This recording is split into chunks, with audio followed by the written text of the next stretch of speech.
Olá pessoal, nessa primeira aula nós vamos ver um pouco sobre o que é o Git, como ele funciona e explicar os comandos básicos que vocês precisam saber para poderem estar utilizando eles.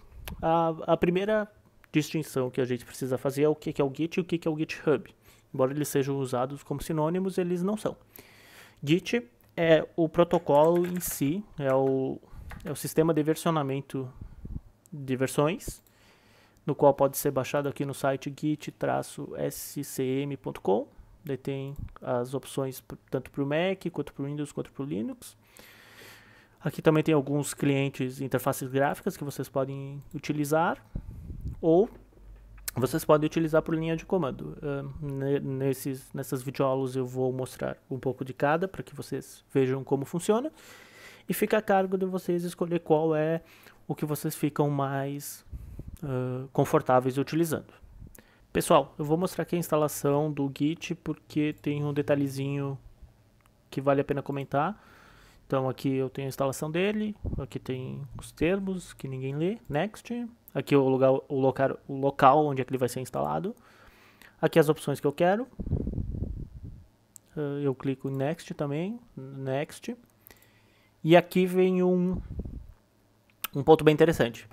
Como eu falei, é mandatório utilizar uma mensagem quando for dar um commit. A gente pode passar a versão "-m", no qual a gente digita qual vai ser a mensagem, mas se tu quiser fazer uma mensagem mais com quebra de linhas, outras coisas, tu pode digitar simplesmente git espaço commit e ele vai abrir um editor de texto. Aqui ele está pedindo qual editor vai ser utilizado. Por exemplo, aqui ele está pedindo para utilizar o Vim.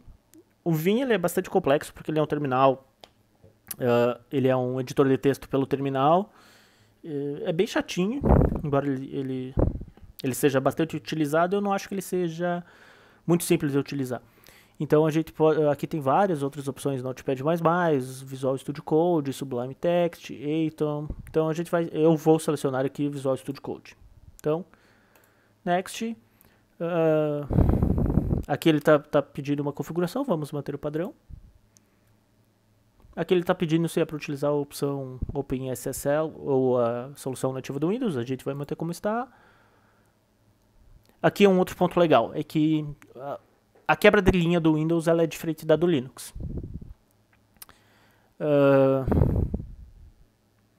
E o Git faz automaticamente essa conversão, então tu não precisa se preocupar com isso. Ó. O checkout ele vai ser quando tu fizer um checkout, vai ser no estilo utilizado pelo Windows, mas o commit vai ser utilizado no estilo do Unix. Isso garante uma conformidade entre os sistemas operacionais. Então a gente vai dar um next. Aqui a gente usa next também, next, next, next. Me parece alguma coisa que ainda não está muito bem estável, mas vamos marcar ali, install. Então agora ele vai instalar os programas, bem rapidinho. E assim que ele terminar, a gente já começa a utilizar. O GitHub ele é uma plataforma no qual tu pode colocar os teus repositórios ali de forma pública ou de forma privada. Por exemplo, aqui eu tenho um projeto público, enquanto eu tenho outros projetos privados. E quando ele está público, todas as pessoas têm acesso a eles, podem baixar eles, podem fazer contribuições ao teu projeto. Então o GitHub, na verdade, ele também é uma ferramenta de comunicação no qual tu pode expor teus projetos, o que é muito apreciado pelas empresas, se tu tiver contribuições em softwares open source, para eles. E também é uma forma dos recrutadores verem o que tu sabe fazer na prática. Embora o GitHub seja a plataforma mais conhecida, existem outras como o Bitbucket e o GitLab, e fica a cargo de vocês utilizar. Todos eles têm opções grátis para armazenar repositórios privados, por exemplo, os trabalhos que vocês vão fazer nessa disciplina, ou também publicar para que as outras pessoas podem dar uma olhada. Mas voltando ao que é o Git, basicamente ele é um controle de versões. Tu tem um projeto, por exemplo, aqui eu criei um projetinho chamado Tutorial Git, no qual aqui no começo só temos uma função print bem básica. Conforme esse projeto vai evoluindo, tu vai fazendo commits das alterações, ou seja, tu vai colocar tu vai fazer esse versionamento. Por exemplo, se eu modificasse esse print para hello, eu poderia fazer essa alteração, commitar, e o Git vai manter um estado de todas as alterações. Então ele começa com o Git com print hi, daí depois vai ter um novo commit que vai mostrar que foi modificado para print hello. Isso é muito útil para caso vocês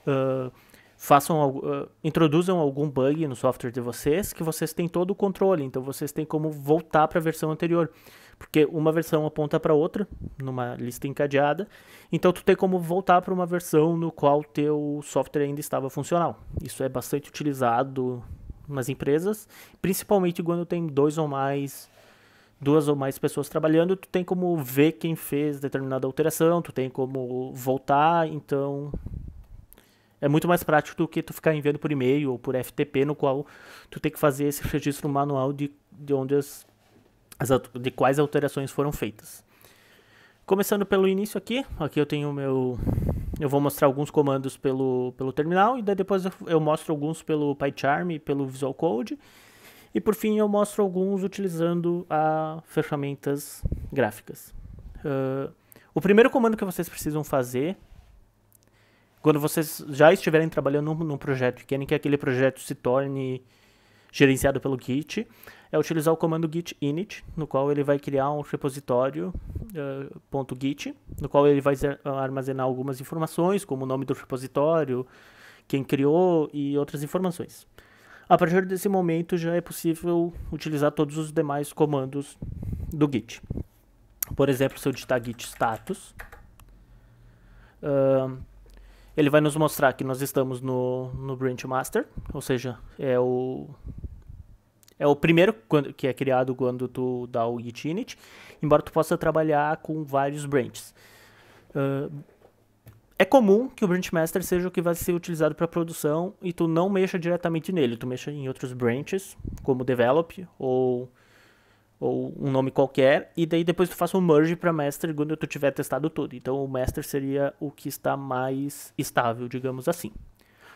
Embaixo disso nós temos a informação que não temos nenhum commit ainda, e ele também mostra quais foram os untracked files, ou seja, ele viu todos os arquivos que estão nesse diretório que ainda não foram enviados pro Git. Então vamos adicionar o primeiro arquivo, que é o main.py. Então, seguindo a ordem assim, primeiro tu vai adicionar todos os arquivos que tu quer, porque, por exemplo, tu pode ter mexido em vários arquivos num projeto grande, por exemplo, só que só uma pequena parte dessas tuas alterações vão ser enviadas agora, porque as outras tu ainda não finalizou, e tu não quer enviar esses arquivos não finalizados ainda para o Git. Então tu pode selecionar arquivos manualmente. Para fazer isso, o primeiro passo é git espaço add, e daí tu passa o nome do arquivo que tu quer. No caso aqui o nosso seria o main.py. Se nós dermos o git status de novo, nós temos, perceba o que mudou, agora nós temos changes to be committed, no qual aparece o main.py, ou seja, nós já adicionamos esse arquivo para o Git, mas ele ainda não foi commitado e nem foi enviado para um servidor. O próximo passo seria fazer o git commit. O git commit é o que efetivamente vai colocar nesse histórico do Git. É obrigatório passar uma mensagem, então a gente faz git, espaço commit, espaço "-m", abre aspas, e escreve alguma mensagem. No caso, aqui eu vou colocar commit inicial. Fecha as aspas, aperto Enter, ele adicionou. Então ele mostra aqui que foi criado. Daí se nós dermos um git status de novo, ele mostra que já teve um commit aqui, daí ele gera um hash para evitar colisões, e ele mostra os arquivos que não foram enviados ainda. Geralmente tem alguns tipos de arquivos que, por exemplo, os IDEs criam, que tu não precisa enviar, por exemplo, esse .idea.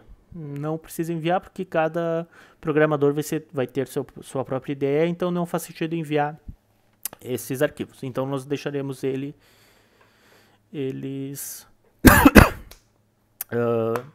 sem estarem marcados. Bom, então nós já temos o nosso Git rodando localmente, só que ele ainda não foi enviado para o GitHub, para o GitLab ou qualquer repositório desses. Vamos ajeitar isso. Vindo aqui no GitHub, peço desculpa, tem aqui o new, a gente cria aqui. Daí aqui o owner vai mostrar o meu próprio usuário, que é r-hmiller. Daí nós vamos criar um nome do repositório. Tutorial Git. Daí ele vai dizer que está disponível. Aqui a descrição ela é opcional e aqui vai indicar se a gente quer que seja público ou privado. No público todo mundo vai poder acessar essa URL e no privado tu vai acrescentar os usuários que vão poder ter acesso a esse repositório. Vamos escolher privado, porque daí na sequência eu já mostro como adicionar outros usuários para esses repositórios.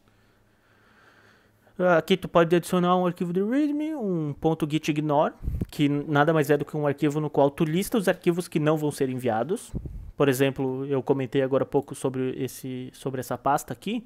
Se tu colocar ela dentro do arquivo .gitignore, ele vai ignorar e ele não vai enviar e tu não precisa se preocupar se ele vai ser enviado ou não.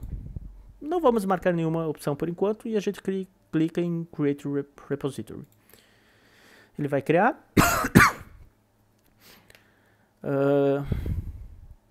Daí aqui ele te mostra algumas opções de como começar a utilizar o GitHub. Tem aqui o Quick Setup, mas nós vamos focar nesse aqui. Por quê? Porque a gente já tem um arquivo criado. E a gente já inicializou o Git ali, que na verdade, ó, se vocês verem, é o primeiro comando que tem aqui. O segundo comando, né, porque o primeiro só está criando o arquivo readme. E o segundo comando ele está criando o repositório Git. Está fazendo aquilo que eu falei para vocês. Ele dá o add, daí ele dá o commit, e daí depois ele só seta o branch, e depois ele segue para isso aqui. E o que é essa linha Git Remote Add Origin? Um repositório Git pode ter vários remotos, ou seja, eu posso hospedar ele no GitHub, no GitLab e no Bitbucket, tudo ao mesmo tempo. Cada uma desses remotos vai ganhar um nome, que aqui no caso é o Origin. Mas poderia ser outros, por exemplo, poderia ser Git Remote Add GitHub Origin, por exemplo, e a URL. Nesse caso a gente não vai mudar, porque a gente só vai trabalhar com um remoto mesmo, então a gente copia esta linha e cola aqui no terminal, aperta Enter, ele vai criar.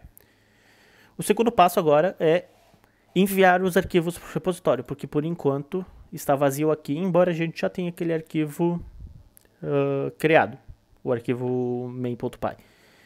Então vamos lá, git, espaço push, -u, origin, origin sendo o remoto que nós acabamos de referenciar, e master sendo a branch que nós vamos enviar. A gente aperta Enter. E ele está enviando. Aqui, daí ele diz que ele enviou, que ele criou um novo branch no remoto chamado master e que ele fez uma associação. Então, o master do remoto vai apontar para o nosso master local. Se nós atualizarmos a página aqui, nós veremos que o nosso arquivo main.py ele já foi criado. Então, é isso. Se nós fizermos outra alteração aqui, por exemplo, nesse projeto aqui, eu vou criar uma simples função, uma ou duas funções, assim, que calcule um imposto sobre um determinado produto baseado no seu valor. Então, def calcular imposto, pode ser, e vai receber um produto aqui, 2 pontos, e a gente vai dar um PES aqui, porque a gente não tem nenhuma lógica ainda implementada. Se a gente fizer de novo o git status, ele vai mostrar que está o main.py.